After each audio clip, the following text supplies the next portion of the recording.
Bagaimana yang benar aturan pakai obat tradisional terkadang di masyarakat, pemakaian obat tradisional tanpa ukuran. Lebih baik pakai herba asli, rimpang, atau yang sudah berupa serbuk siap seduh.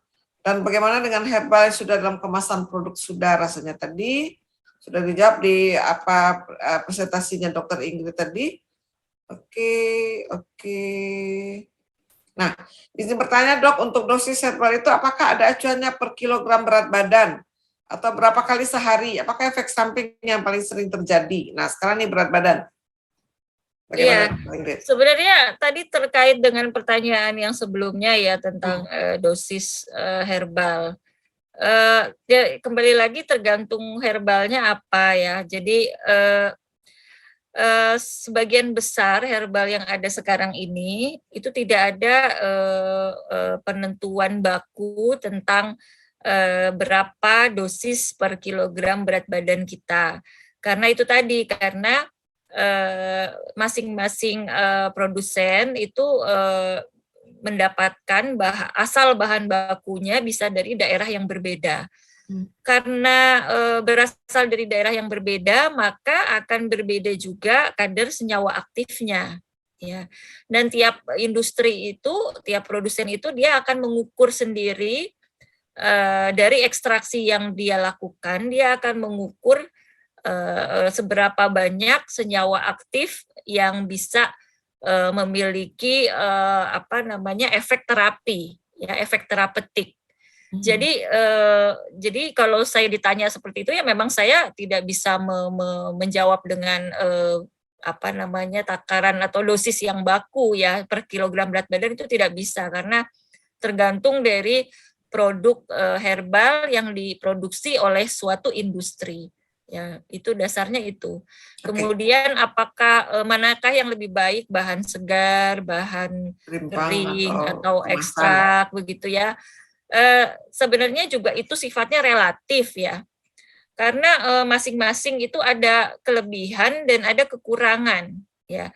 Kalau saya kasih contoh misalnya begini, kalau bahan segar itu umumnya kan tidak mungkin seseorang menyiapkan bahan segar untuk menjadi minuman jamu misalnya dengan bahan segar yang beratus-ratus gram atau berapa kilogram, itu kan nggak mungkin, kita nggak kuat, yang manusia yang minum juga nggak kuat gitu ya kan, kita nggak mungkin. Ini ibaratnya seperti kita makan sayur dan buah, nggak kita makan sayur dan buah satu troli gitu ya. Misalnya kita makan buah sekali makan 2 kilogram gitu kan nggak mungkin ya, kitanya nggak kuat juga. Jadi memang kekurangannya misalnya takarannya kecil ya, tetapi dengan takaran yang kecil, artinya takaran normal seperti halnya kita mengonsumsi sayur dan buah, kalau dikonsumsi secara teratur, maka sebenarnya tidak ada efek samping sama sekali, dan manfaat tetap bisa didapatkan walaupun lambat ya. Lambat, kita konsumsi misalnya sebulan kita baru merasakan manfaatnya. Sedangkan kalau bentuk simplisia kering ataupun bentuk ekstrak itu dalam satu kapsul, misalnya satu kapsul ekstrak itu kan itu diekstraksi dari ratusan gram ya, ratusan gram atau bisa juga kilogram dari bahan segar, diekstraksi, diambil istilahnya senyawanya, sarinya, sehingga hanya menghasilkan satu kapsul yang 500 mg. Ya, jadi dalam satu kapsul 500 mg itu sebenarnya mengandung bahan segar yang beratus-ratus gram atau kilogram gitu.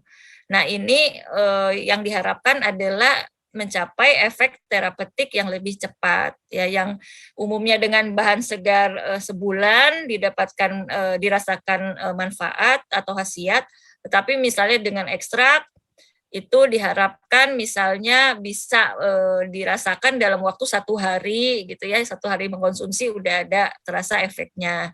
Yang diharapkan itu, tetapi risikonya adalah biasanya ada efek sampingnya kalau karena tadi bahan segar yang diekstraksi kan bahan segarnya ratusan gram ataupun kilogram, jadi bisa jadi ada efek sampingnya walaupun tidak selalu dirasakan juga ya, karena berasal dari bahan alam gitu. Jadi memang tergantung ya kita mau yang bagaimana.